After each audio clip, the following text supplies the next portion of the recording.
All right, guys, welcome back into the first NFL DFS live video for the Sunday countdown to lineup lock. I'm pretty excited to have this going. I know a few years back we did it for preseason NFL DFS, but this is the first time we're going live for Sunday NFL DFS, so it's pretty exciting. Got Hazy here as well. We were just talking over some of our little bet sweats or cut sweats, I guess, for PGA as well. So it's going to be a fun Sunday. Yeah, man, football's back. It's like Christmas morning for many of us. We for a little bit there we didn't know if it was gonna happen. You know what I mean? And now that I saw Schefter's tweet about everyone passed the COVID test yesterday morning, so pretty much everyone's gonna play. So I can't wait, man. Couple hours to kick off. Right? See, the good thing about doing this video live too for us and also the viewers is that you're not going to be tinkering around as much as you would be if you just had 2 dry hours to go until the start of the slate. But just getting over some inactive and active news.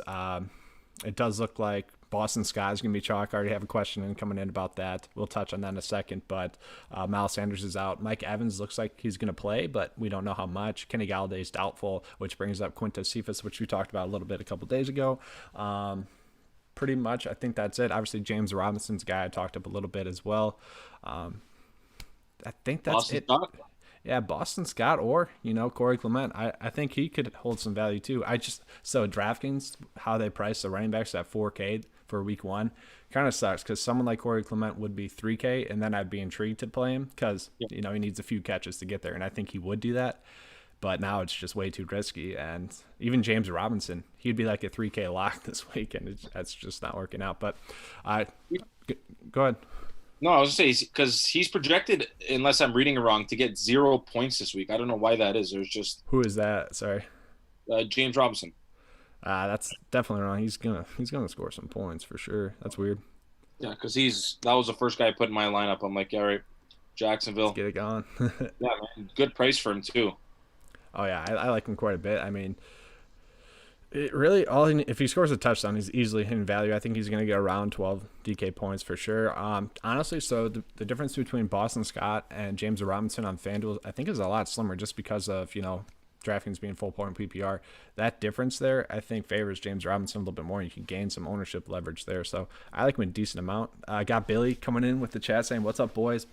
Back in the chat. Been a minute. It has been a minute. Billy's finally back in the chat. So it's nice to have people from PGA in the NFL chat, but we'll start to get into the picks for this week. So I'll just start off here with the first game here. We're going to go game by game on DraftKings. So we got Chicago versus Detroit here. So quarterback position, you got Matthew Stafford priced at 6.2 on DK, and you got Mitchell Trubisky priced at 5.4. Honestly, if I had to rank these two, they'd be in my top 8 this week.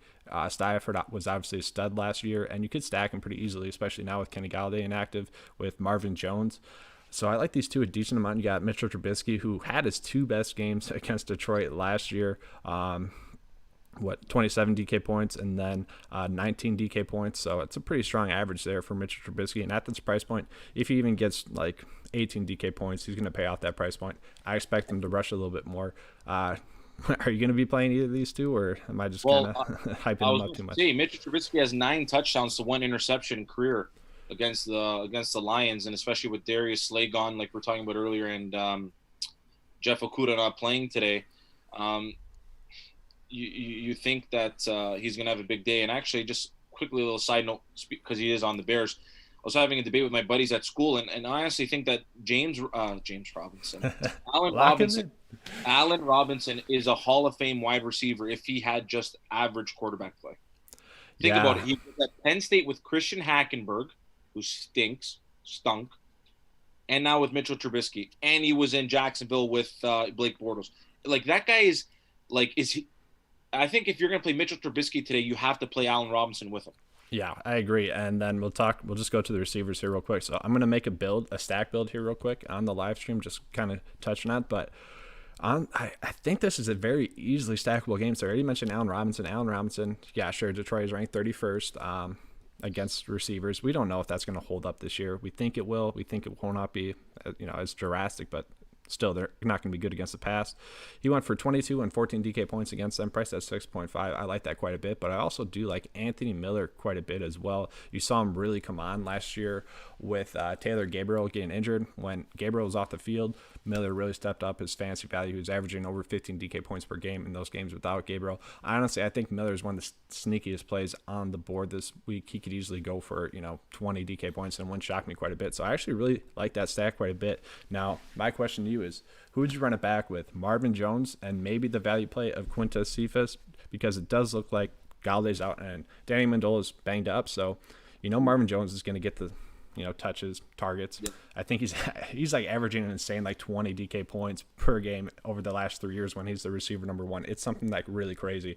Then you got Cephas in there, who's honestly just a punt play. He's probably the best value punt play on the slate, just because he's going to be getting a ton of snaps. He's going to get around 4 targets probably. So he's the guy that can score a touchdown as well. But what are your thoughts on the receivers here? Yeah, I don't know. Maybe with just Matthew Stafford being injury prone the last few years, and especially with them signing Adrian Peterson now and having Kerryon Johnson, you think that they're maybe going to run the ball a little bit more, just keep Matthew Stafford upright. But yeah, I mean, Marvin Jones was an absolute stud in Cincinnati as their number 2 receiver behind AJ Green, and ever since he's gotten to Detroit, he's put up numbers as well. And Kenny Golladay just kind of came onto the scene last year and took his targets away. But yeah, with him out this year, like I could totally see. And Marvin Jones obviously getting those targets. It's just, I like Anthony Miller maybe a little bit better because he is going to be getting that cornerback 2 or that, that nickel safety or whatever the case may be, where Marvin Jones is going to be going against the Bears' number 1 cover corner. So let me ask you real quick. So I had the stack of Mitchell Trubisky, Allen Robinson, Anthony Miller, and then I'm running it back with Marvin Jones and Quintez Cephas, basically trying to get lucky. How low owned do you think that'll be, and do you think that's like a decent low owned GPP stack? Yeah, I think Quinton Cephas for sure, because I think there's a little bit of hype around James Robinson, which is kind of making me question whether I keep him in my lineup or not. But yeah, and maybe Allen Robinson I think might be the lower owned as well, just in terms of, do people trust Mitchell Trubisky to put up points, right? And like put up good fantasy numbers? Because if he doesn't put up good fantasy numbers, then there's no way Allen Robinson's putting up good fantasy numbers. Yeah. So, and like I said, with that 9 TD to 1 interception ratio against the Lions, like that could be a good build where Mitchell Trubisky's low owned, Allen Robinson's low owned, Miller's low owned. So it wouldn't be the worst. Yeah, that's just an interesting build process there. But we'll move on to the next game there. Any thoughts on the running backs there? I don't mind David Montgomery for maybe, falling into a touchdown. Kind of curious to see the running backs play out, but I'm not too hyped about the running back situation there. Yeah, and Montgomery hasn't played well anyways, and he didn't play well last year, so I don't feel comfortable rostering him because there was all that hype around him coming out of Iowa State, and it didn't really live up to it at all. I was kind of upset the Bills didn't get him, but I'm way more happy they got Singletary now. So we'll see. I mean, he's young. He has a good couple of weeks. He's definitely gonna be worth a look. The thing about David Montgomery, just real quick, is that you watch the film on him, and he did progressively get better as the season went on. I actually ended up on him with a decent amount in best balls and season long, so I'm kind of hanging my hat on that. But so we got a question. Moving on to our next game as well, we got the Pats versus the Fins. So we got a question coming in: Colts, Jets, or Dolphins defense? For me, all 3 of those are great plays. I've been ending up on the Jets a ton just because of value, but the Dolphins defense, they could do decent. No, so I think the Bills will win, but I think that it's going to be a defensive struggle. Yeah. And then another quick question from the other game: Jimmy Graham, sneaky value play? I don't see it. I mean, a tight end like him, let's get in the snaps. I don't even know what team he's on now. He's on the Bears, so he could fall into the end zone. I could see that happening. But we'll move on to the next other game. guy from the University of Miami. Yeah. So are you playing Cam Newton at 6.1 or Ryan Fitzpatrick at 5.3 at all by chance? No, neither of them are my quarterback actually. But I would definitely play. I think Fitzpatrick over Newton, and like I'm not the biggest PFF guy. I guess maybe if they're like pro Bills, I'll take some more stock into what they're saying, obviously. But like I heard a lot of people don't really like PFF, but for what it's worth, they rank. I think New England last year or this year, or it was like over a 13. I think it was in the last 13 years they didn't have like a receiver crack a certain threshold where it was like really, really brutal. And it's like this year their receiving core's even worse. and obviously without Tom Brady there and knowing that system inside and out, like who's Cam Newton going to throw it to? Like Yeah. honestly, I don't know. Yeah, And defensively, the Dolphins were good towards the end of last year. they were. So honestly, like through the first half of games at the start of the season, they were pretty good, and then they just crumbled in the second half, and then you saw later on in the season that it was kind of the full game. They kind of put it together. So I do expect them to make the next step there. And they're priced at 2,000 on DraftKings.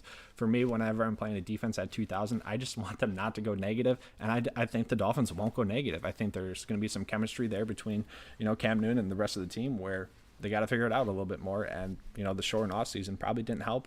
I will say the position players for the Patriots are probably the worst they've ever had, too. Yep. N'Keal Harry hasn't popped for me on film. Julian Edelman was horrible last year, especially towards the end. I think he was a little bit banged up, but no strong tight ends. Sony Michel is not that good. Either is Harris. It's a weird one. I do like. N'Keal Harry's fighting that shoulder injury too. I know he's going to play today, but he kind of jammed that. And Brian Flores, he was in New England for all those years, so he knows the inner workings of New England. So yeah, defense that's a 2,000, and it's a good defense. It's not brutal. It's really not that bad. And everyone thought they were going to go 0-16 last year. They're the worst team, and I think they won 5 games. So I mean, they obviously played above expectations, and they obviously got better with the 3 first-rounders they had this year. Mm-hmm. And if you just look at what they did against New England last year, 3 DK points in week 2, and then in week 17 they had 11 DK points. So, positive both times. So I don't mind that.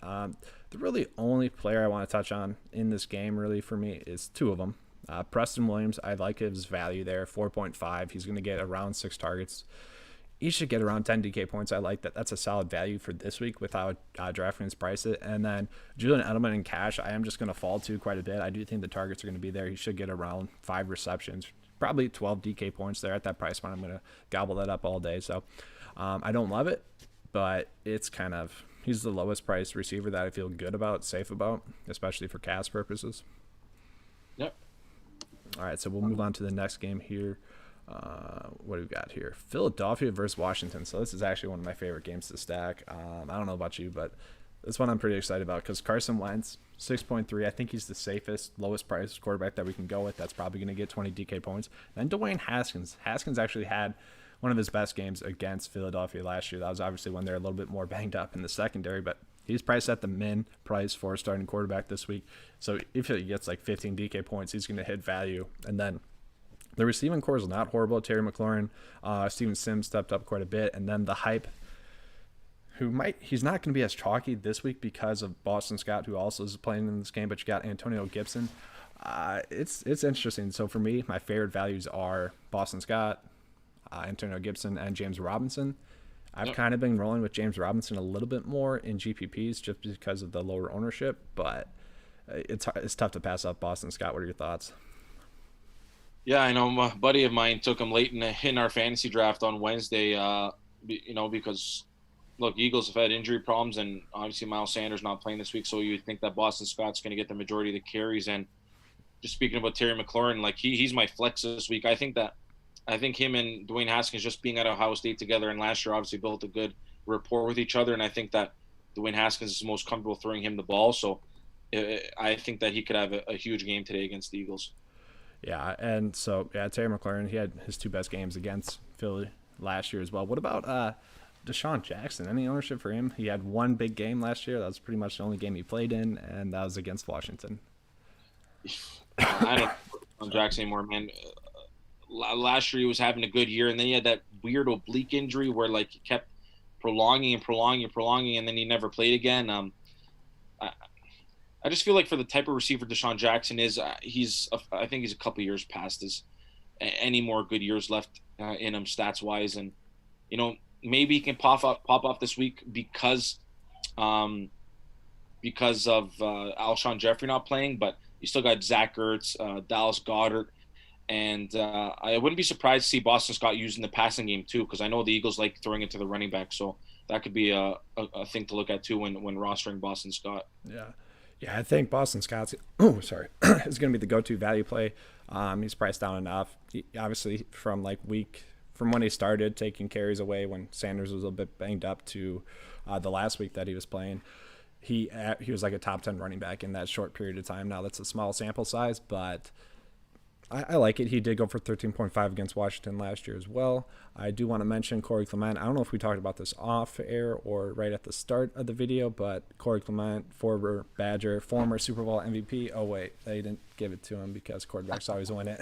But he would be a great value play on a normal week. He'd probably be 3K on DraftKings, although he's not there this week because DraftKings priced him up. Kind of unfortunate that we couldn't get a sneaky value play in there, but I think we summed that up pretty well. I do like Steven Sims Jr. for salary relief. I think he'll get around 10 DK points. Zach Ertz and Dallas Goedert, both strong, tight end plays this week. Fine with any of them. It's a very stackable game. I have it pulled up here on the screen right now where there's so many places that you can go with. So I like it quite a bit. Let me head over to the chat here before we get into the next game. Just quickly, I also had James White at 150 to 1 to be Super Bowl MVP against the Falcons. Dude, Tell me how you didn't get that one. It's complete BS. Like James White and Corey Clement back-to-back Badger Super Bowl MVPs, and they just didn't give it to him. It's like 3 touchdowns. The first Super Bowl game ever to go to overtime. Gets the game-winning touchdown. No, not getting it. All right, whatever. Yeah, that was just horrible. So yeah, getting back to the questions. Would you take anyone in the Dolphins' backfield? Not this week. I do like Breida and Jordan Howard a decent amount. I do think New England's strength will be stopping that run. So I'm staying away from those guys. Got some player props here. So that's more up your alley. I don't. Yeah, my buddy, I can't see it. Read it to me. But quickly, my buddy sent me one yesterday. Josh Allen over 214.5 passing yards today. I would be utterly shocked if the first play of the game is not play action to Diggs. Something deep or – like there's just I feel like with Diggs there now, there's just and Buffalo hasn't had a quarterback to throw over 300 yards in years. I honestly believe that I think Josh Allen's going over 300 yards today. I really believe it, and I think that just he's going to push it downfield a lot, and if he can connect on some balls, I think 214.5 yards is easily attainable for him. Yeah, is it? So what's the weather like? Because I know on DraftKings right now it has like the rain weather. I don't know if that's going to affect anything. If anything, I think it's just a little bit of a drizzle going on right now, but I'm not too crazy. So I didn't see this. So Chad points out that Jeff Okudah is doubtful today. That does help Allen Robinson out quite a bit, I think. Yeah, he's not playing, he's out. I did not see that. That helps Allen Robinson out a lot, and I've actually ended up getting on to Allen Robinson in cash, so that only strengthens that build. Would you rather play Todd Gurley and Chargers defense against a rookie QB? Yeah, I like Chargers D a ton. Todd Gurley, I'm fine with. I think he'll be fine. I think he's TD dependent. I think the Falcons scheme is a lot better for him, but yeah, Todd Gurley's going to get 17 carries for 42 yards. You know what I mean? And he's not going to break off any 80-yard runs, but you hope that he gets a couple goal line touches and then he gets you 20 points, and then you're like, all right. I agree. So the player prop was, I think, A-Rob over Chark, and then Hollywood over DJ Moore. Man, I know you know my feelings, and I said it about Baltimore. I don't think that Baltimore's very good. And beside a few games, I know against the Dolphins in week 1, whatever it was, and then against the Rams towards the end of the year, I think DJ Moore is going to have a big game today, and I think he's going to have a big year. And then the other one was Robinson over Shark. Yeah, I mean, he's their number one receiver, and you would think that the Jaguars are going to be behind in the game, so that one's going to be a lot closer. But I'm way more confident in DJ Moore. Especially because I think the Browns have a better defense than the Raiders, and the Ravens have more options offensively to go to. Mark Andrews, Mark Ingram, you got J.K. Dobbins, and then you have Hollywood Brown. Whereas who the hell does Carolina have besides McCaffrey in the backfield and DJ Moore on the outside? Really nobody. It's a lot more hit or miss there for sure. Yeah. We'll move on to the next game, though, kind of touching on it a little bit there. Got Colts versus the Jaguars, so just James Robinson. I do have a buddy that actually played for Illinois State when he was there. I just mentioned him. Hey, is he the real deal? And then he said, yeah. So that was pretty much it. So that was good enough. I love those type of stories, man, because it's like so easy. Like you would know this better than me, obviously, because football's not huge here. But like growing up playing football, like you dream of playing in the NFL, and you're dreaming of playing for Wisconsin or Ohio State or whatever the case may be, and like You don't get that offer out of high school. It's so easy for these guys just to give up and just be like, it's whatever. But like for guys that came to go to Illinois State, or you look at David Johnson, highest paid running back at one point, Northern Iowa, like, just keep grinding and just be like, I'm going to make it still. And then they do. I love those type of stories. Dude, I actually love those stories too. So I don't know if you know this about me, but I did play college football for a year. And in Wisconsin, there's only Wisconsin for D1 scholarships. That's it. Otherwise, you go D3 to like and try to win a national championship with Wisconsin Whitewater. But you can go the scholarship route, and there's a lot of D2s in Minnesota and whatnot. And that's kind of the route that I went. I committed to Upper Iowa at first and then went to WSU. But like I just kind of lost the passion for it at that point when there's not like a end sight and goal where you're kind of just playing for a lack of purpose. So players like that, James Robinson, where they, fought it out, Adam Thielen, where they fought it out and kind of kept that purpose, that they're going to be grind and that that they want to play well and they're going to do the things to succeed on the next level. So yeah, I really like James Robinson a ton. Yep.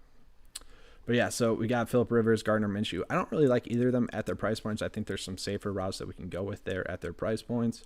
You can go down to the receiver position. I do think DJ Chark's fine. I think T.Y. Hilton could catch a couple of bombs. I don't mind sprinkling those two in there on some random builds here and there. I'm fine with that. But other than that, I don't really like anything other than Jack Doyle and Colt Stee. What are your thoughts on that? Because I do like those two quite a bit, and that's about it. Yeah, quickly looking just at the weather, and obviously it's Florida, so it could be thunderstorming and pouring rain 1 minute and beautiful the next. But it says it's going to rain. I don't know how much that's going to affect it, but yeah. The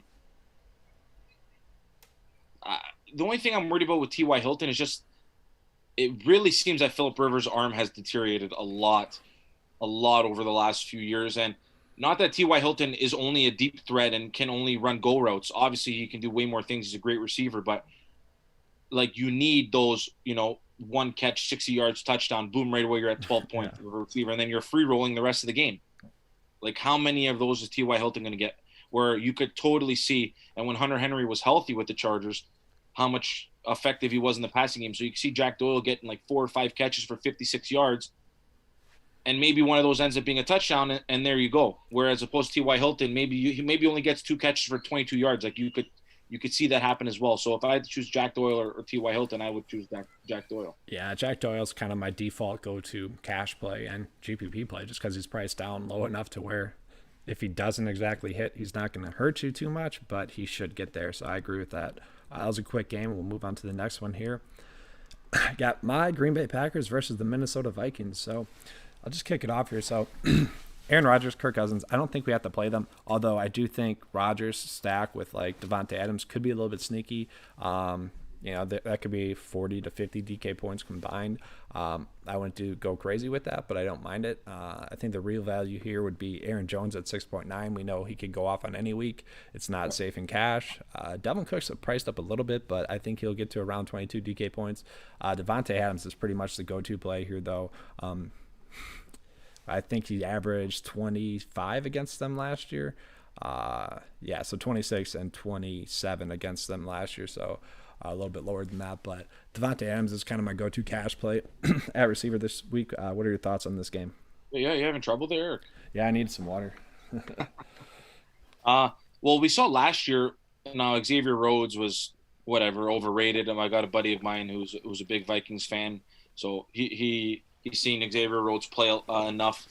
You lose Xavier Rhodes, Trey Waynes goes to Cincinnati. Obviously, he wasn't performing like he wanted to, but those two guys I would think are still better than what they got there now. Not that these guys there now won't end up being better, but we saw what Devontae Adams did to them in Minnesota last year, running those routes where he was just blowing by them, and it's like their D-line is still one of the best in the NFL. So I expect Aaron Rodgers to throw the ball, and obviously Devontae Adams I think is going to have a huge game. I agree with you 100%. Yeah. So that's kind of an easier game. Going to do some quick questions. So how do you feel about Aaron Jones? Only play him in GPPs. He could go off for 40 or could go off for 10. It's anywhere in between. So he's not safe, but he does have that upside. And then Gesicki or Doyle. I like Doyle a ton. I'm a little bit worried about Gesicki. I just want to see it a couple weeks with him. Gesicki's going to be lower on because Doyle's so safe. So I'm going Doyle for sure there, though. What do you think about, though, because of like having Williams, Dillon, and Jones in the backfield, and you could see Williams getting some goal line carries as well. So I think Dillon's going to be slowly worked into the offense once, Jones or Williams starts to get banged up. Williams is like the best pass blocking running back for like over the last 3 years. So I don't think he's going to go away. And Rogers kind of touched on Williams as well, saying he's having the best camp out of anyone, although he has been saying that a ton about everyone. So take that with a grain of salt. But he did say Jamal Williams, the improvement that he made this year was like twice as much as he had made in any other year. So that's kind of the takeaway from it, is that, heck, if he got a little bit better, I don't think they're going to take away the playing time from him unless an injury occurs. So I'm worried about them. But yeah, we'll move on to the next game, Seattle versus Atlanta. This is a decent one. I know a lot of people are paying up for Russell Wilson or going with Matt Ryan. Personally, I don't see it. I think this could be a grinded out game with Chris Carson and Todd Gurley. Julio Jones is priced at 7.7, Tyler Lockett 6.5, DK Metcalf 5.8. And then you got the interesting tight end situation with Hayden Hurst. I like him as a value. Will Disley, we'll see what's going on there. You got Greg Olsen at tight end as well. For me, it's kind of a stay away game. I did like Chris Carson early on in the week. He's priced at 6.2. I think he will hit value, but I don't know. It's just kind of a stay away game for me. What are your thoughts?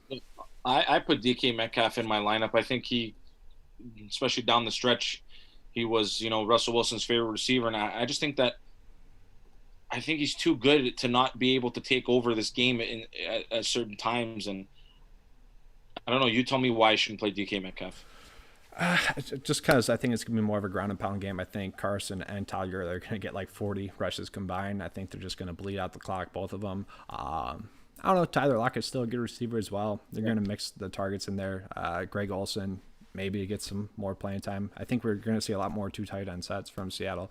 I don't know. This is a game where I just don't think I have enough information to really go head over heels for anyone. I kind of just want to see what these teams are going to be like, because they do. They, especially Seattle, they adjust the most from one season to the next, kind of like the Patriots have been able to do. But yeah, I don't mind DK Metcalf. He'd probably be the one I would go with receiver-wise, just given that price point. He definitely could go for 20, 30, and it won't surprise anyone. All right, so, oh no. So Marvin Jones or DK Metcalf? You'd go with Marvin Jones. Oh yeah, Marvin Jones for sure. I think that's a lot safer for sure. Yeah. So we got our next game here. We'll pull it up. Cleveland. And now Metcalf's gonna go off for 4 touchdowns. Yeah, Metcalf's gonna go off for 4 touchdowns. Don't worry, Marvin Jones will still get one, so it won't be the wrong play. It'll just be not as correct. This won't be the right one. Yeah, exactly. It won't be wrong, but it won't be right. Dude, I hate that NFL that happens so much, where like someone asks you like this or that. It's like, I like this guy because I think he's going to score a touchdown. It's more likely. And then the other guy goes for like 3 touchdowns. It's like, I wasn't wrong, but if you knew like the scripting of plays for teams, like you could make a fortune. That first 20 plays or whatever, you really could. So yeah, Cleveland versus Baltimore, Lamar Jackson, Baker Mayfield. I do think Baker Mayfield's going to be a little bit better this year. I just don't want to put really anything into this game. What about you? I mean, OBJ and Jarvis struggle, man. And yeah. You tell me, like, I would assume that you need guys to go off, right? You like look at Baltimore, like I don't see Mark Andrews getting 2 touchdowns or 3 touchdowns. You know what I mean? Like I could totally see them spreading the ball around. Same with Cleveland. You got Nick Chubb, Odell Beckham, Austin Hooper, Jarvis Landry. So there's not like that one guy that you can be like, okay, this guy is clearly their number one weapon, and they're clearly going to throw it to him because they need to stay in the game, blah blah. Where he could go off, and it's a lot safer that he goes off. Where you could do Jarvis Landry and he has 0 catches through the game. You're like, yeah, okay, that's not totally like unreasonable. Yeah, and even like Mark Andrews, he's not completely safe. And like if I want to stack this game, I would put him in there. I just don't want to stack it. So I think it's kind of a stay away game.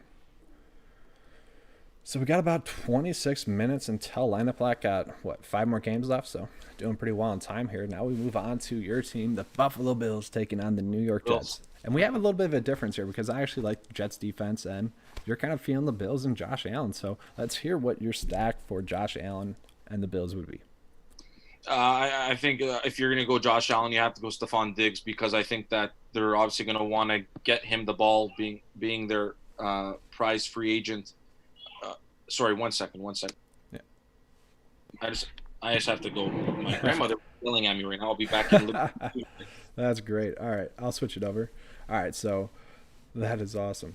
So I could see a path where I don't mind stacking this game. Josh Allen, Stephon Diggs, Cole Beasley was very consistent last year. He was kind of my default value receiver at the start of the week, so I don't mind it.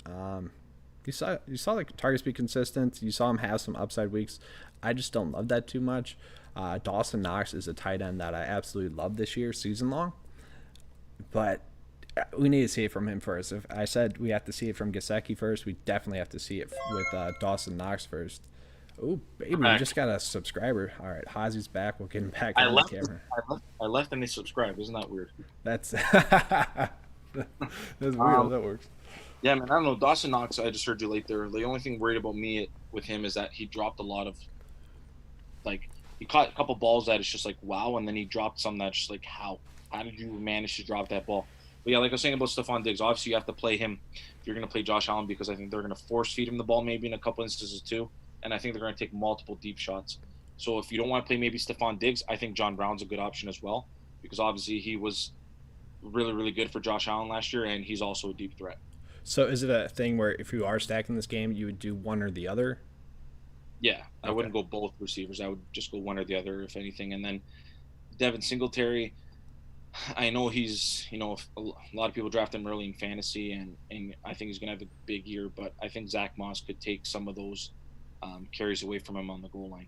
Yeah, so I got Jamison Crowder pulled up here. I think if we are going to stack this game, which I am fine with, I would run it back with Jamison Crowder. I know we touched on it on the betting podcast earlier, but Jamison Crowder, his two best games were against the Buffalo Bills, and we kind of touched on it. It's like White doesn't travel inside, and obviously Crowder offers a lot in the slot. So I like him a decent amount at 5.2. He could go off for 20. I do think he has a safety of around 12 DK points this week. Would you run it back with Crowder if you are going to be kind of stacking, Diggs and Josh Allen?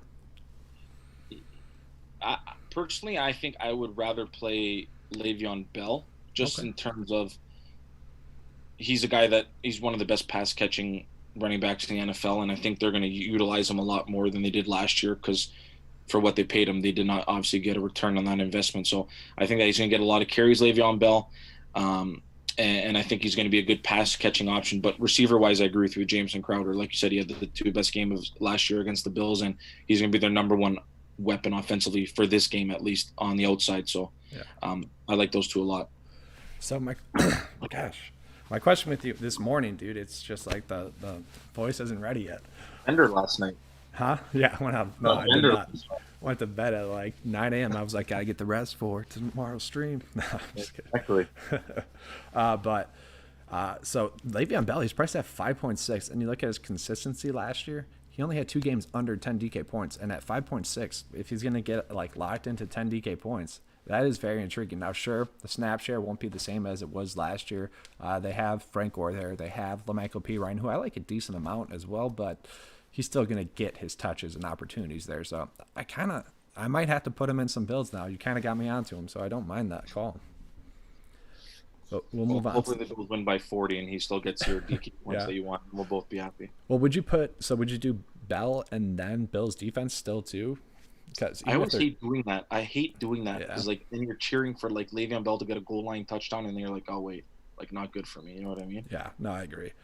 We'll move on to the next game, the Las Vegas Raiders versus the Carolina Panthers. So I'm just gonna say right now, Christian McCaffrey paying up for him. It's a lot easier to do with some of the value that has come out between Boston Scott, James Robinson, but I really like Austin Eckler, which we'll touch on in the next game. But what are your thoughts? Are you going to be paying up for Christian McCaffrey here? Because you got Josh Jacobs there at 6.8 and a very good matchup as well in the same game. What are your thoughts there with paying up for Christian McCaffrey? Yeah, I mean, if anything, I'd probably play Josh Jacobs over Christian McCaffrey just for at least a novice. I call myself, I guess, a novice DFS guy.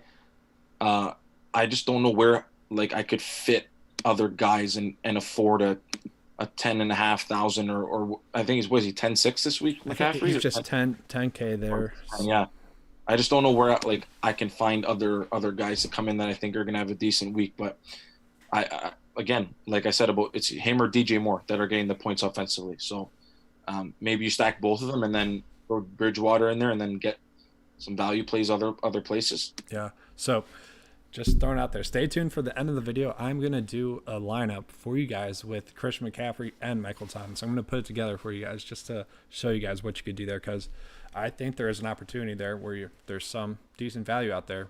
So I'll just throw that out there. But I agree with you, Josh Jacobs. In this matchup, I like a ton. And then that's pretty much it for me. DJ Moore, I think, is safe. I am super interested to see who they go with. Henry Ruggs or Brian Edwards, or is it Nelson Aguilar and Zay Jones? Yeah, I'm very curious to see what happens there. But that kind of just helps. That kind of just helps Josh Jacobs a lot more, just knowing that he's going to get the touches there. Yeah, Zay Jones, man. What a disappointment. Talk about drops. Him on Buffalo was just like, oh my god. He can levitate though. Yeah, he can. That was insane.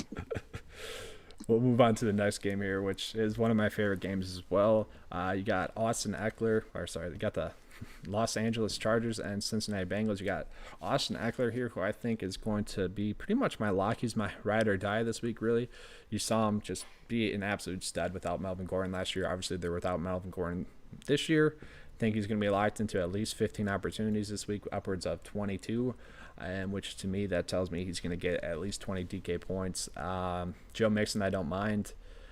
Keenan Allen's a decent value at this price point. The thing with the Cincinnati Bengals is they're rated good against receivers.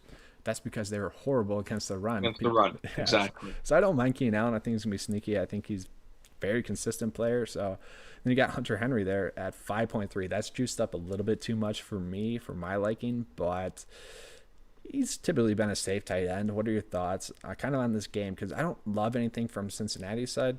Are you seeing anything on that side? I wouldn't mind if you want to stack a little bit too, Joe Burrow and AJ Green. I think that Joe Burrow is a stud, man, and we saw what he did with some elite level coaching. I think he's going to get that with Cincinnati as well. But okay. Yeah, I had Austin Eckler last year, and he was just for my fantasy, and he was unbelievable. Talk about guys that can literally do anything. Another guy that I think he went to some small school in Colorado as well. So another guy that grinded and got to where he did because of his hard work. And yeah, he does everything, catches the ball, runs the ball. I expect him to have a big game as well. Honestly, if people took him like fourth in their fantasy football drafts, I would have been like, I get it. I definitely do. For sure. So we got a quick. He's like Clyde Edwards-Helaire. He's a better Clyde Edwards-Helaire. He can actually score from the goal line. Yeah. Someone's angry about that. I was, dude. Yeah. So we got a question: Josh Jacobs or Austin Eckler? Play both. Honestly, I like those two a ton. I would go Eckler though if you can afford to pay out for it. I think he's safer, and I think he has much more upside. Yeah, I would try to play both of them because I like them both quite a bit. But there's a ton of running back value, so I get it. Do you want to give a shout out to Evan Nelson? He was the guy that subscribed 7 minutes ago. So. That a boy? No, I won't, because he subscribed when I wasn't here. So I think he subscribed to you, but not to us. So he's not getting half a shout out. Thank you for the subscribe. Yeah. Thank you for the subscription. Oh, that's awesome. All right, so now we got TB versus NO. So we got the Tampa. Well, I forget what they're trying to Tampa Brady. That's not bad actually. And the Gronkaneers. So man, I think Tampa Bay can win this game, honestly, and I think defensively. I mean, they were actually pretty good last year defensively, and I think they're going to be better this year as well because they returned most of the same players. And adding Gronkowski is way better option than Cameron Brate, and now you got Leonard Fournette there in the backfield, Ronald Jones. Man, I think they're going to be really, really hard to stop offensively. And I mean, if Jameis Winston didn't throw all the career NFL record in interceptions or whatever the hell it was, that team would have made the playoffs. And I don't buy the hype with New Orleans. So I think you can find some mismatches there offensively for sure, because Lattimore is going to be on Godwin. That's a given. But other than that, I think Tampa Bay has a clear advantage. Yeah, dude. This game is so interesting because I think the Buccaneers are going to start off slow. Just a lot of new pieces coming in. Fournette, shady there. The whole thing with Evans being injured and not injured. Now it looks like he's going to play. Gronk there. I don't know. I just don't have a strong feeling about this game. But other than like Michael Thomas, if you can fit Michael Thomas into your build, you should. I think I'm pulling it up here right now. Let me switch screens. think he went for like 30 and like 35 DK points against them, 28.4 and then 44.2. So it's, if you can fit him into your build, I think you should pay up for him. And that's pretty much it for me. Do you like either the defenses here? No, I think it's going to be a high scoring game. So I wouldn't touch any of these defenses. Gotcha. Yeah. Who's going to get the touches in the Buccaneers backfield? I think it'll be Rojo for game one. Who knows, though? Tom Brady is going to get 2 goal line touchdowns, actually. So, Imagine. Yeah. It's a wait and see approach there for sure. So we have one more game left, and then we'll wrap it up with some questions and some lineup builds. So I will say I did touch on over this Chargers defense. I don't mind as well. It's a decent play this week. But we'll get into Arizona versus San Francisco. So I'll start off by saying I definitely overlooked Jimmy Garoppolo too much this week. He had his 2 best games against the Arizona Cardinals last year. I think it was 30 each against them. And yes, he's without Deebo Samuel, but there's some decent stacking opportunities here, and I'll get into it, and I'll let you tell me if I'm an idiot or not for this one. But Jimmy G, like him at 5.8. You could go with like Mostert if you wanted to. I'm going to stay away from the running backs, but you got Kendrick Bourne there, priced at 5K. So if he goes off for like 30 DK points because he's the receiver number 1 against a poor pass defense, I could see it happening. I wouldn't like go crazy with it, but this is a low-owned lineup here, so I don't mind it. And then you got George Kittle there. George Kittle, obviously the highest priced tight end on the slate, but he went off for 19.9. And I think that's it. So, yeah, 19.9 against him. So, I don't mind that stack of Jimmy G, Kendrick Bourne, and George Kittle. I think that has a huge upside there. Am I thinking wrong there? I would love to know the stat on like the highest paid or the highest priced tight end for the week, like actually performing to that value, because like 7.2K for a tight end is rather steep. And I think the Arizona Cardinals are a way better team, obviously, than they were last year. And just I feel like all the other tight ends that we've mentioned today, you could probably find more value in. But not to say that he can't go off for 5 catches, 89 yards, and a touchdown, whatever the case may be. But I feel like you could find some better value where then you could add a Devontae Adams or an Eckler or whatever the case may be into your lineup instead of some bum that no one's ever heard of. Yeah, and he's, I won't say game script dependent, but he's like coach script dependent, I guess, where some weeks they just ask him to block more because that's where the advantage is. So I get it. And then I think you could easily, they brought it up here in the chat, but I think you could easily run it back with DeAndre Hopkins, who's actually going to be priced probably at the lowest price point he will ever be this week, where it's 6.8. I don't think he dipped below 7K last year at all, so I don't mind him at the price point. Decent run it back play. Nothing to overly love in this game specifically, though, although I think this is a decent stack. Just quickly looking at just because I was looking at running backs, like just for the pure fact that James Robinson is priced at the same price point as CJ Ham, like you have to play James Robinson. Yeah, dude. So I'm gonna be so salty if like Antonio Gibson ends up being the one here, but it just makes more sense. It seems like I do hate that like he's getting a little bit more hype, James Robinson, but the touches are going to be there. Even if he gets 12 touches, that's still going to be the correct play, because you getting 12 touches at $4,000, you should be able to turn that into double-digit DK points. And if you fall into the end zone, that's absolutely spectacular. Now, yes, Chris Thompson's there as well. If you could split it up there. You could go Chris Thompson or James Robinson if you think it's going to be more game script dependent, because Chris Thompson's electric. He can break one for a huge play, but I don't know. I like it. I do worry about like Dare Ogunbowale holding some value like in a couple of weeks from now, but then that just opens up a whole new thing because you got Armstead coming back, Zigbo coming back, and right now though James Robinson is kind of the standout value play at running back other than Boston Scott. Yep. All right, so I'm going to do that one build that I talked about, trying to fit MT and Christian McCaffrey in there. It's not going to be sexy, but we'll put it together here. All right, so going to start off with Dwayne Haskins just to put the value in there. He's the bare minimum that you can go with. And then CMC, obviously. We got Michael Thomas, Boston Scott at running back. Can't fit Adams in this one, I don't think. I have to go back and check. So I'm going with Q. I'm going with Quintez Cephas there at 3.3 on DK. All he has to do is catch 3 passes, get 6 DK points. He's going to hit value for you, which isn't great, but not bad. Logan, yeah. So I got Logan Thomas at tight end.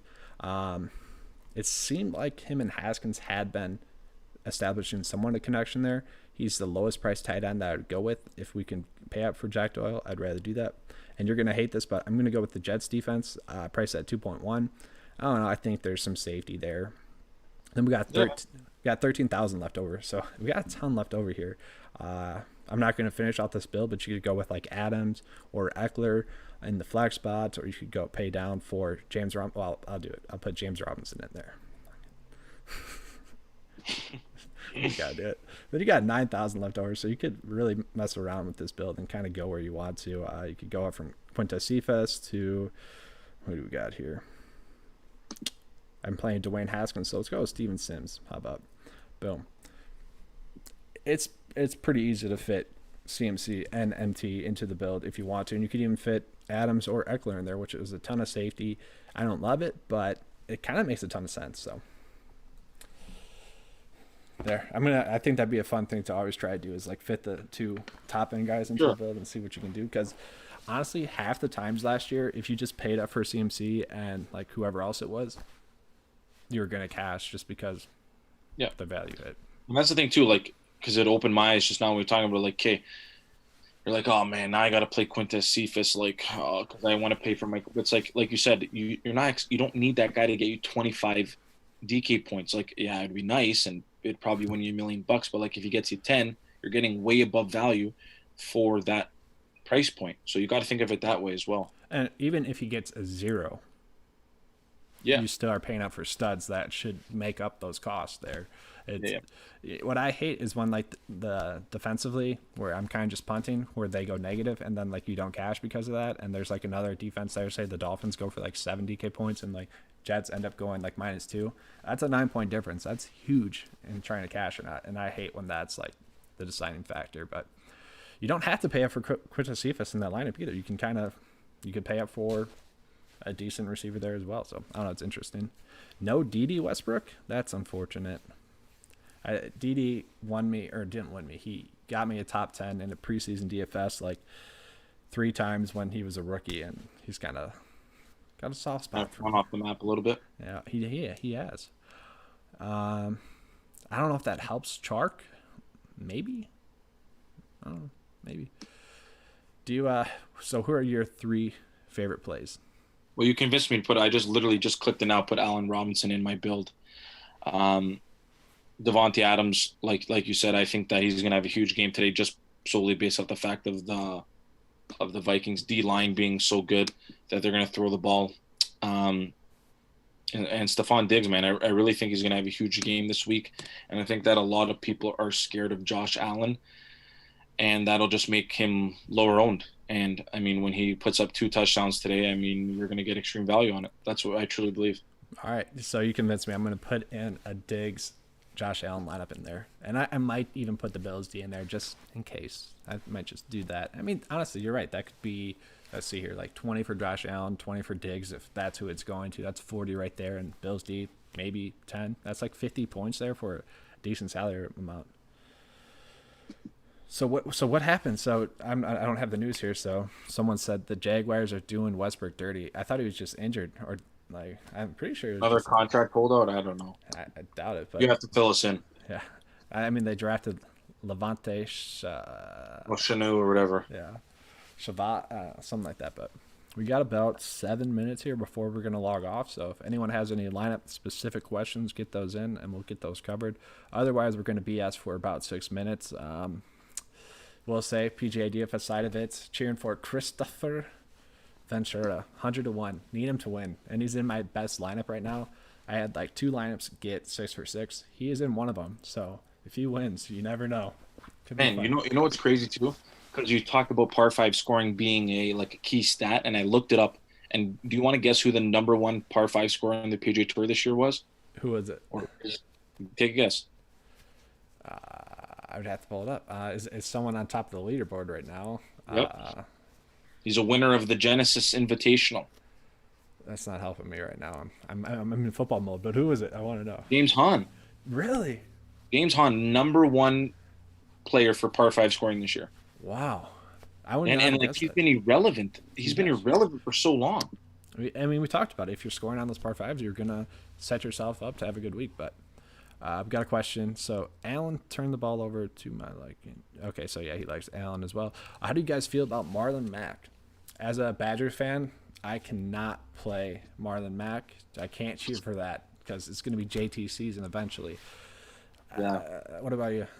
But like they had a couple options last year, and it was still Marlon Mack who got the majority of the carries. You know what I mean? So that could be another thing where people are just anticipating that he's not going to get a lot of touches, and therefore he's going to be lower owned, and you can capitalize on that because, you had Jonathan Williams, former Bill, that came in there, and he was playing well for a little bit, but it was still Marlon Mack getting all those touches, especially on the goal line. Yeah, and just on JT real quick, like he had just as good of a college career as Adrian Peterson, and people are already trying to compare the situation to Chester Taylor and AP back in the day, where Chester Taylor was a solid running back, and it is pretty much similar to Marlon Mack, where he's more of a big play guy, but if you need to depend on him, you can. You just don't want to overextend that too much, and JT will eventually be the guy. It's just a matter of when. And I will say, Jonathan Taylor hasn't got any hype really this week. It seems like won't want to play him, but he could be sneaky where if he just breaks off a couple of huge runs and he just takes over the workload, that wouldn't surprise me at all,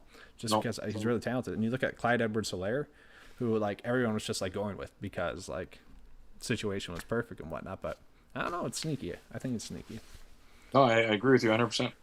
Yeah, so got about 4 minutes here. We can always end it early, but I think we'll go to 11. We got through the games pretty solidly there. I was pretty impressed there. Just going back to it, so I think my favorite games to stack would be Washington Philly. I think that one's really easy to stack. You can do that one night and day. That'd be the one I go with the most, and then I don't mind Jimmy G stack there that I touched on earlier. I'm perfectly fine with that. Yeah, I think he's going to throw the ball better this year. You do? Yeah. Yeah. He's gotta. It's weird. You look at Jimmy G, Jared Goff, these guys who are a little bit inconsistent, but they have those ceiling games where it can come up out of nowhere essentially. And then it's funny that we call him Jimmy G. What did he do to earn the nickname Jimmy G? You know what I mean? Nothing. No, it's not Tom or Peyton or Drew. It's Jimmy Garoppolo. You've done nothing. Yeah, he had a thing with an ugly porn star too. It's exactly. And he won the lottery. Not like another guy that came from a Division II school. He won the lottery by being drafted by New England. He gets drafted by any other team. He's never traded for whatever he was traded for, and he never gets that deal. Because, oh my God, Jimmy G got drafted by New England. Bill must see something in him. He must be this great quarterback. Let's give him all this money. So is that the Bills fan in you coming out, or is that how you really feel? I mean, I agree. But what did he do to earn 5 years, 100 and whatever million he signed? He played 3 good games with the Niners, I think, before he got injured. Exactly. And then, yeah, that's pretty weird. And he had a couple good appearances for Tom in New England. But again, I think that was more of his surroundings than it was him. That's why I like Cam Newton a decent amount kind of this year. But so we got last minute questions coming in. Mixon or Josh Jacobs? I'm going with Josh Jacobs this week. I like him a ton. I think he's a lot safer. Mixon, I don't know. A lot of people really like Joe Mixon. I drafted him a ton last year in fantasy football leagues just because his value was pretty low. I think he's a little bit overvalued right now. He's a solid running back. He's not great. He's pretty much Devin Singletary with a little bit better passing ability, honestly. Yeah. And Josh Jacobs, another guy that can catch a ball in the backfield too. I know Joe Mixon does that as well, but I just feel like the matchup suits Josh Jacobs this week a lot more so than Mixon. Yeah. Jonathan Taylor had fumbling issues in college. AP had fumbling issues for a little bit too as well. So hey, don't be hating on Jonathan Taylor, Wisconsin Badger, in this stream. Eric will not allow it. He's our new DJ Trahan or Tim Wilkinson, but obviously much better. Exactly. JT or Parker PPR? Oh, that's tough. I would. I'm with Devontae Parker, correct? Yeah, it's got to be. I would go Taylor. That's really tough. In a PPR league? Yeah, that's tough. How many receptions do we think Taylor's going to get? Probably not many. I think it's more or less. I think the Patriots are going to shut down Parker. That's going to be their plan. Gilmore, I guess. Yeah, that's tough, dude. That's a good. But I think you have to side on the receiver. No, it's not a CMC or someone like that that's pass catching threat. Well, how many touches do you think JT is going to get? 10? Maybe. Because I would take that. If it's going to be 10, I would take that. If you think it's going to be around 10, I would take that. But if you think it's going to be like 8 or 7, go with Parker. That's pretty much the simple answer there, which I think it's going to be right around 10. But Hayden Hurst or Jack Doyle, that's tough. I want to see it if this is season long. I want to see it from Hayden Hurst first. So I'd rather go Jack Doyle if we're talking about DFS. Hayden Hurst is going to be lower owned because he's priced up a little bit more. You could gain some leverage there. I think Doyle's a lock for cash, but for GPPs, I don't mind Hurst. Yep. Alex is wondering thoughts on Adam Thielen today. So get your questions in here. We're going to be finishing up here in the next minute, guys. But Adam Thielen, I'm fine with. I don't really love his price point on DraftKings, but you could easily do like a Rodgers, Adams, Thielen stack where that could go for 25 for Rodgers, 25 for Adams, and 25 DK points for Thielen, and you wouldn't doubt it. Like that could easily happen. So I don't mind him, but he's not someone I've been trying to go out of my way to get this week. Yep, I agree with everything you said. All right, so that is the end of the live stream. We'll have Hazy do his send off if he remembers it. If not, I got him. So beating the house with. I thought that was on my pick, so I thought this was your show. It's your send off. Yeah, but we beat the We beat the house with Hazy, and now we're gonna keep cashing with Eric. There we go, guys. All right, that was a great first live stream. Thanks for joining us, guys. Thanks, Evan, for subscribing.